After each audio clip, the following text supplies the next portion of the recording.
ಚುನಾವಣಾ ಬಾಂಡ್ ಮೂಲಕ ಸುಲಿಗೆ ಆರೋಪದಡಿ ನಿರ್ಮಲಾ ಸೀತಾರಾಮನ್ ಸೇರಿ ಬಿಜೆಪಿ ನಾಯಕರ ವಿರುದ್ಧ ದಾಖಲಾಗಿದ್ದ ಎಫ್ಐಆರ್ಗೆ ಹೈಕೋರ್ಟ್ ತಡೆ ನೀಡಿದೆ.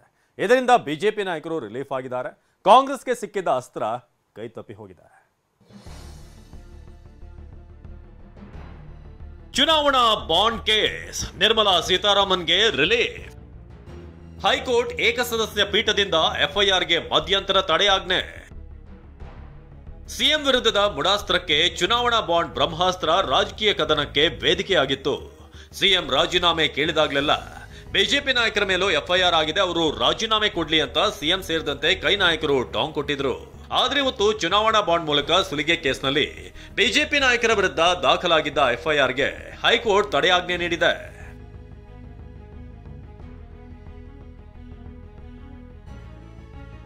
ಚುನಾವಣಾ ಬಾಂಡ್ ಹೆಸರಿನಲ್ಲಿ ಸುಲಿಗೆ ಆರೋಪದಡಿ ಕೇಂದ್ರ ಸಚಿವೆ ನಿರ್ಮಲಾ ಸೀತಾರಾಮನ್, ಜೆಪಿ ನಡ್ಡಾ, ನಳಿನ್ ಕುಮಾರ್ ಕಟೀಲ್, ಬಿವೈ ವಿಜೇಂದ್ರ ವಿರುದ್ಧ ತಿಲಕನಗರ ಠಾಣೆಯಲ್ಲಿ ಎಫ್ಐಆರ್ ದಾಖಲಾಗಿತ್ತು.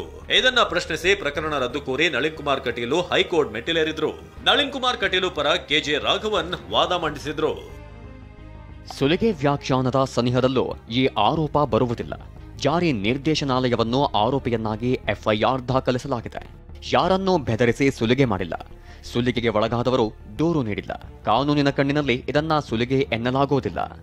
ಇಡಿ ಬಳಸಿಕೊಂಡು ಸಾವಿರಾರು ಕೋಟಿ ಹಣ ಸುಲಿಗೆ ಮಾಡಿದ್ದಾರೆಂದು ಆರೋಪಿಸಲಾಗಿದೆ.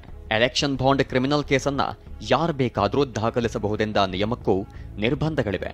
ಈ ಕೇಸಿನಲ್ಲಿ ದೂರುದಾರ ಸಂತ್ರಸ್ತನಲ್ಲದಿರೋದ್ರಿಂದ ದೂರು ದಾಖಲಿಸಲಾಗದು. ಇಡಿ ಭಯದಲ್ಲಿ ರಾಜಕೀಯ ಪಕ್ಷಕ್ಕೆ ದೇಣಿಗೆ ಸಂಗ್ರಹಿಸಲಾಗಿದೆ. ಇದು ಸುಲಿಗೆ ಅಲ್ಲದೆ ಮತ್ತೇನೂ ಅಲ್ಲ. ಇದರಲ್ಲಿ ಯಾರು ಬೇಕಾದರೂ ದೂರು ನೀಡಬಹುದು. ಸುಲಿಗೆ ಎಂದರೆ ಬೆದರಿಕೆ ಹಾಕಿ ಹಣ ವಸೂಲಿ ಮಾಡಿರಬೇಕು. ಸುಲಿಗೆಗೆ ಒಳಗಾದವರೇ ಪೊಲೀಸರಿಗೆ ದೂರು ನೀಡಬೇಕು. ಆದರೆ ದೂರುದಾರ ತಾವು ಸುಲಿಗೆಗೆ ಒಳಗಾಗಿದ್ದೇನೆಂದು ಹೇಳಿಲ್ಲ. ಹೀಗೆಂದು ಅಭಿಪ್ರಾಯಪಟ್ಟ ಹೈಕೋರ್ಟ್ನ ಏಕಸದಸ್ಯ ಪೀಠ ಸುಲಿಗೆ ಎಫ್ಐಆರ್ಗೆ ತಡೆಯಾಜ್ಞೆ ನೀಡಿದೆ. ಮುಂದಿನ ವಿಚಾರಣೆಯನ್ನ ಅಕ್ಟೋಬರ್ 22ಕ್ಕೆ ಮುಂದೂಡಿದೆ. ಹೈಕೋರ್ಟ್ ತಡೆಯಾಜ್ಞೆಯಿಂದ ಸದ್ಯ ಬಾಂಡ್ ಬಡಿದಾಟಕ್ಕೆ ಬ್ರೇಕ್ ಬಿದ್ದಂತಾಗಿದೆ. ರಮೇಶ್, ಟಿವಿ9 ಬೆಂಗಳೂರು.